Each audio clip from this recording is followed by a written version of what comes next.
কোন মাছের কতটা খাবার লাগে সেটা সবারই প্রশ্ন, তাই এই ভিডিওতে এই কথা নিয়ে বলবো। মাছকে যদি বেশি খাবার দেয়া যায় মাছ মারা যেতে পারে। মাছকে কম খাবার দিলে মাছের গ্রোথ ভালো হয় না। তাই ভিডিওটা শুরু করছি।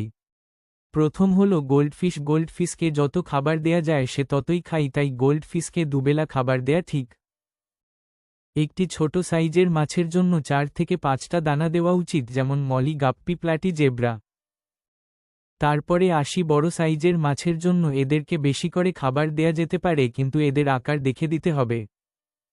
বড় সাইজের মাছ হলো অস্কার, কই ফিশ, গোল্ড ফিশ। এদের জন্য বিগ প্যালেস খাবার আছে। একটি বড় সাইজের মাছের জন্য 10 থেকে 12টা দানা দেয়া যাবে।